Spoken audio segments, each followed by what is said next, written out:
Peu de temps après que Pépé Arthur se soit suicidé, Mémé a commencé à agir de façon étrange.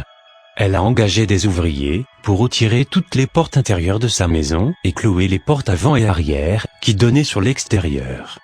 Elle entrait et sortait par une fenêtre et refusait catégoriquement d'aller dans un endroit avec des portes ouvertes. Nous n'avions pas d'autre choix que de la placer dans un établissement spécialisé. Les infirmières ne nous ont bien entendu pas autorisés à démonter la porte de sa chambre, mais ont promis de toujours la garder fermée. C'était le mieux que nous puissions faire. La peur des portes est appelée entamophobie. Je me suis renseigné là-dessus. Mais ce n'était pas vraiment le problème de Mémé. C'étaient les portes ouvertes qui lui faisaient peur, et plus précisément l'espace invisible derrière elle. Qu'est-ce qu'il y a derrière les portes ? Lui avions-nous demandé. De quoi as-tu peur ? Je ne peux vous le dire, répondait-elle toujours. Je tiens trop à vous. Tout le monde pensait qu'elle était sénile, mais je n'en étais pas si sûr. Je veux dire, quel est le premier endroit que les flics vérifient quand ils rentrent dans une pièce hostile ? Cet espace caché, dangereux et inconnu derrière une porte ouverte. J'ai commencé à remarquer les portes ouvertes partout, au travail, à l'école, dans mon appartement. Pensez à votre propre maison. Est-ce qu'il y a une porte qui s'ouvre contre un mur ? Qu'est-ce qu'il y a derrière ? De l'air ? Des vêtements sur un crochet ?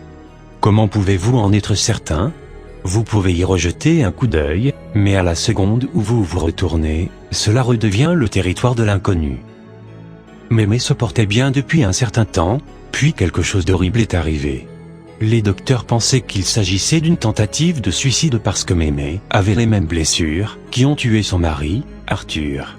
Ils ont rejeté la faute sur un accroissement de son anxiété, causé par la négligence d'un nouvel infirmier qui avait oublié de fermer sa porte. Foutaise.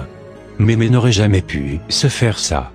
Elle n'en avait pas la force, et en plus elle gardait toujours ses ongles courts. Je me suis assis à ses côtés pendant des heures, tenant ce qu'il restait de sa main. Juste avant de mourir, elle a parlé. « Arthur, mon amour, tu avais raison.